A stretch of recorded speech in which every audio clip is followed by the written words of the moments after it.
A vida tem parecido sem graça para você? As coisas que você gostava antes parecem que não estão mais fazendo sentido? Por que será que isso está acontecendo? Vamos conversar sobre isso no vídeo de hoje. Eu sou o Júlio, sou psicólogo. Neste canal falamos sobre comportamento humano e também algumas reflexões de cunho mais filosófico. Se você quiser conhecer mais sobre o meu trabalho, o link está aqui na descrição, certo? Bom, dito isso, vamos começar do começo. A primeira coisa que eu devo lembrá-lo é que nós gostamos de coisas que trazem algum tipo de benefício para nós. Ou seja, todos os seus interesses, seja quando você era criança, quando você era adolescente, quando você é adulto, todos os seus interesses te trazem alguma coisa em troca. Seja o relaxamento, o prazer, a diversão, a felicidade. A gente só se interessa por coisas que nos devolvem alguma coisa, certo? Esse devolver alguma coisa, essa necessidade de receber alguma coisa em troca, nada mais é do que a sua mente buscando por formas de ficar saudável, de gostar de interagir com o mundo à nossa volta. Uma pessoa com vários interesses, com vários hobbies, geralmente é uma pessoa que está saudável, porque ela está curiosa, ela está se divertindo, ela está interagindo com o mundo. Isso significa que uma pessoa com muitos interesses geralmente é uma pessoa saudável. Logo, podemos afirmar que o lado oposto também é verdade. Uma pessoa com poucos interesses e com pouca interação no mundo é uma pessoa que está em processo de adoecimento emocional.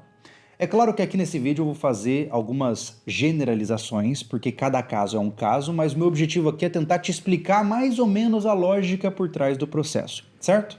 Pois bem, mas vamos lá. Você estava aqui, você era o cara que adorava fazer um monte de coisas, tinha um monte de hobbies, gostava de fazer um monte de coisas no seu dia e lentamente você sente que você está mudando a sua escala rumo ao cara de lá, que é o cara que não tem mais interesse nenhum e que vê a vida como uma coisa sem graça e que não vale a pena ser vivida. E você não gosta disso. Como mudar? Como enfrentar essa sensação de que você está perdendo interesse na vida e precisa lutar contra essa sensação que inclusive pode ser assustadora? Para isso, nós temos que começar a entender algumas coisas importantes. Entenda que, no mundo, nada acontece sem uma razão específica. Isso significa que se você está perdendo os seus interesses, se você está perdendo o brilho na vida hoje, é porque provavelmente alguma coisa está tirando esse brilho. Esta alguma coisa pode ser qualquer coisa. Pode ser um trabalho excessivamente pesado, pode ser, quem sabe, as suas expectativas não cumpridas com alguns planos da sua vida. Existem vários potenciais motivos que podem diminuir o brilho da vida para você. Geralmente, nos tempos atuais, eu tenho visto muitas pessoas que estão lutando muito contra o estresse crônico, né? Se você não sabe, o estresse crônico ele é uma variação do estresse, tá? O estresse ele pode ser dividido de uma forma mais simples entre o estresse agudo e o estresse crônico. O estresse agudo é aquele estresse de alta intensidade e de curta duração que você pode sentir em uma situação específica. Por exemplo, imaginemos que você vai fazer uma prova amanhã na faculdade que é muito importante para você e você está estressado. O que isso significa? Que aquilo é importante para você e o seu cérebro está ali se esforçando para tentar se adaptar a essa tensão e isso consome energia, te deixa cansado, mas uma vez que você faz a prova, acabou o estresse, né? Você segue a vida e vai pensar em outra coisa. O estresse crônico, ele não é tão intenso, mas ele é continuado. Ou seja, em vez de uma coisa muito importante que vai acontecer e que está te deixando muito estressado, talvez seja aquele evento cotidiano, por exemplo, um trabalho que você não goste, um trabalho difícil, um trabalho que te coloca sob pressão, ou talvez um relacionamento amoroso que não está indo bem.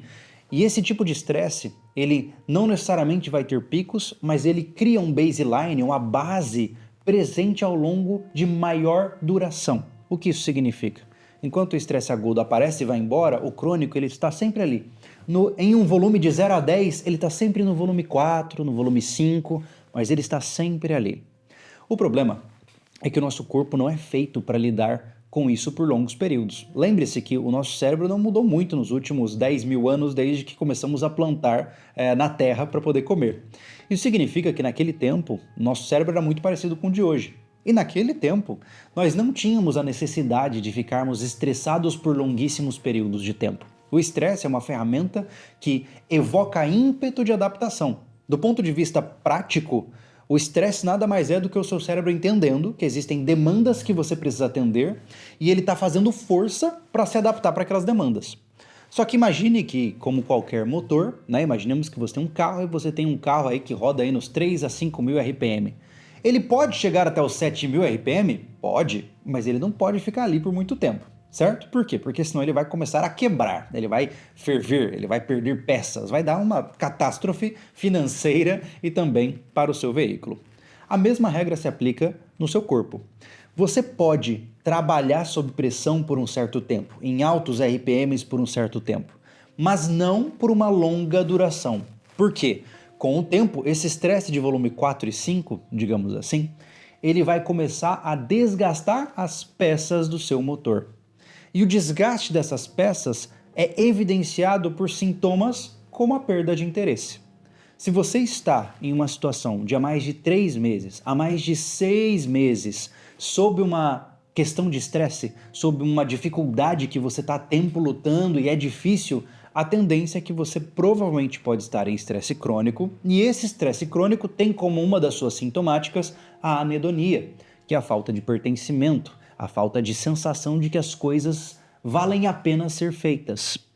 Muitos de nós hoje, especialmente num período econômico ruim como nós estamos, a gente está tendo que trabalhar dobrado, né? Não só trabalhar do ponto de vista óbvio, mas também pensar em novas soluções, pensar em como que eu ganho mais dinheiro, como que eu resolvo um problema, como que a gente enfrenta essa loucura da vida sem enlouquecer.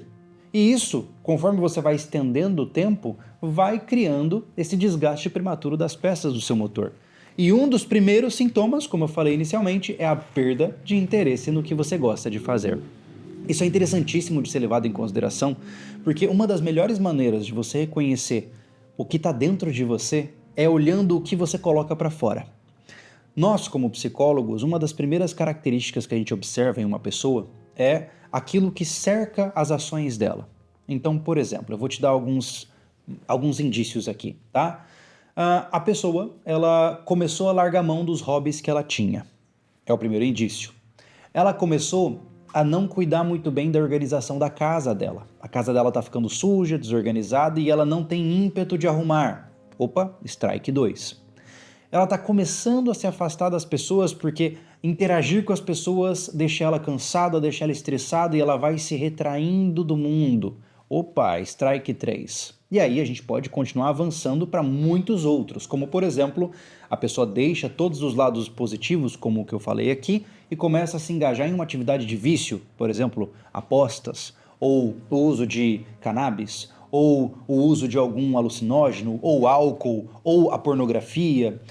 Então, nós conseguimos observar o ser humano a partir de uma premissa interessante. Talvez a analogia aqui seja mais ou menos da seguinte forma.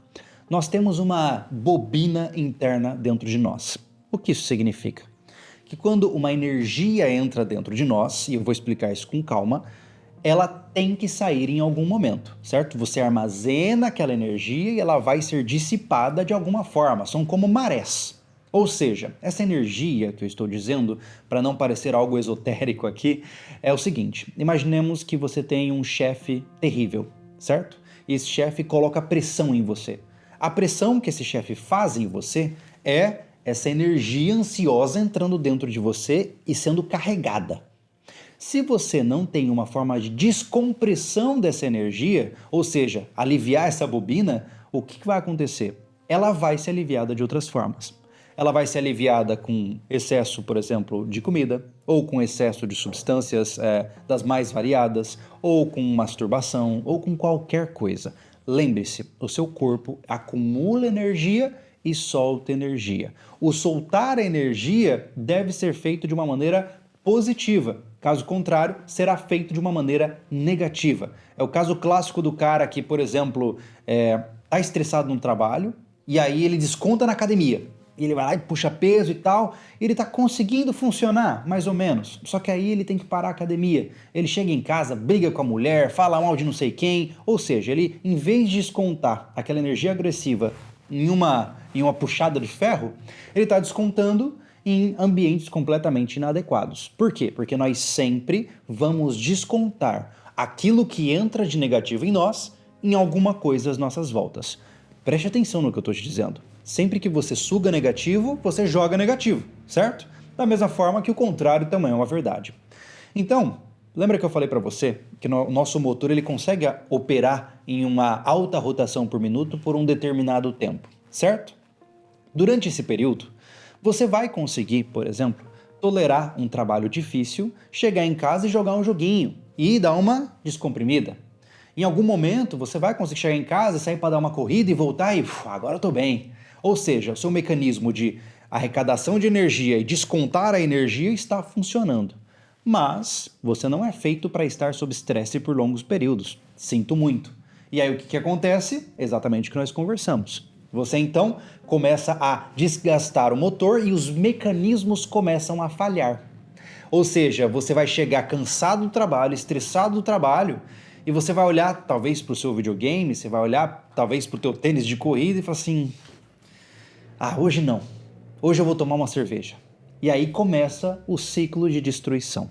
Então, se você sente que você está perdendo o interesse nas coisas hoje e que tudo que você gostava de fazer parece um pouco cinza, provavelmente, muito entre aspas aqui, provavelmente, você está vivendo um cenário de estresse continuado em sua jornada. E isso pode te levar à destruição. Quando eu digo destruição, eu não estou brincando com você, eu estou dizendo de uma forma muito séria. Para você ter uma ideia, nós temos fenômenos como, por exemplo, a psicossomatização, onde a pessoa desenvolve características biológicas por conta de condições emocionais. Nossa, imaginemos que eu já acompanhei vários casos, tem um caso muito interessante onde uma pessoa por muitos anos trabalhou em um ambiente de muito estresse emocional e desenvolveu uma azia terrível que criou úlceras no estômago. Olha só, então é um componente emocional impactando em um componente biológico, porque nós temos essa premissa equivocada de achar que mente e corpo são coisas desagregadas, mas não. Há uma série de teorias interessantíssimas, talvez estimando, ou ao menos supondo, que algumas doenças autoimunes podem surgir com base em experiências negativas emocionais. Olha só a seriedade que isso é. Pois bem, então entendendo que você talvez esteja em um cenário de desgaste, a pergunta-chave agora, depois que nós passamos por toda essa reflexão aqui, é: ok, como eu resolvo? Como eu posso tomar conta da minha vida e eliminar o elemento estressor? Essa pergunta é a que vale $1 milhão. Porque talvez agora você esteja se perguntando, pô, Júlio, mas eu não posso. Eu não posso eliminar o estresse, eu não posso sair do meu trabalho, eu não posso abandonar as minhas coisas, eu tenho compromissos que eu não posso deixar de atender e eu sei que eles estão me fazendo mal, eu sei que eles vão me prejudicar, mas eu não tenho outra escolha. Bom, quando confrontado com dilemas como esses, nós temos duas coisas importantes para considerar aqui.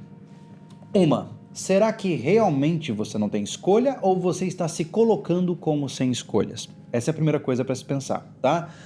Júlio, meu trabalho é muito difícil, mas eu preciso dele para pagar as contas. Ok, você já experimentou, quem sabe, entregar currículos e fazer entrevistas fora do seu horário de trabalho para, quem sabe, encontrar um lugar melhor?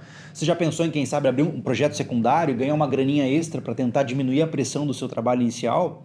Ou seja, algumas vezes nós nos colocamos numa posição de eu não tenho escolha, quando na verdade nós temos escolha. Essa é a primeira coisa. Mas, se você de fato, depois de considerar todas essas potenciais estratégias, percebeu que não, eu não tenho escolha, esse aqui é o caminho que eu tenho que seguir e eu sei que ele é ruim, mas eu não tenho o que fazer, beleza, nós vamos para a segunda alternativa, que é como você vai interpretar este caminho.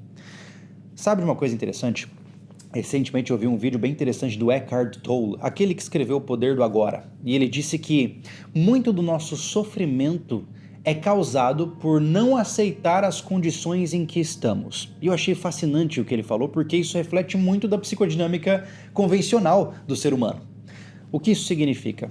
Estar em um trabalho que você não gosta é ruim, certo? Mas pior ainda é ir para o trabalho praguejando o trabalho e com raiva do trabalho e não aceitando estar em um trabalho em que você está. Você percebe que o trabalho pode ser ruim, mas você está piorando a situação ainda mais, porque antes de entrar na situação estressante, antes de entrar no trabalho, você está ali já se chicoteando. Você acorda de manhã e pensa, vou ter que ir lá, vou ter que ir para aquele trabalho, que raiva. E aí você fica naquele sofrimento emocional enorme, sem nem mesmo estar no local do trabalho. Então, quando nós não temos uma opção, quando nós não temos nenhum tipo de alternativa a não ser seguir em frente na condição atual em que estamos, o que nós podemos controlar é a forma como nós interpretamos a situação em que estamos. Então, talvez aquele trabalho que é muito ruim para você possa realmente trazer muito estresse. Mas se você, quem sabe, mudar a forma como você interpreta esse trabalho, você talvez consiga diminuir um pouquinho o nível de estresse atribuído a ele. Que seja um trabalho ruim, mas é um trabalho que paga suas contas. É o trabalho que você se comprometeu a fazer. E que, por ser ruim, o que você tem que fazer é manter uma relativa distância segura do seu comprometimento emocional com o seu trabalho.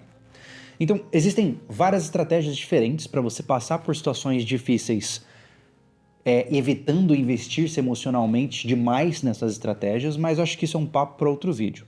Mas o ponto aqui é, eu estou fazendo um grande balão aqui sobre muitos temas que podem ser destrinchados de forma muito profunda, mas é porque eu não sei se você sabe, mas eu gravo sem roteiro, né? Eu ligo a câmera e a gente vai conversar.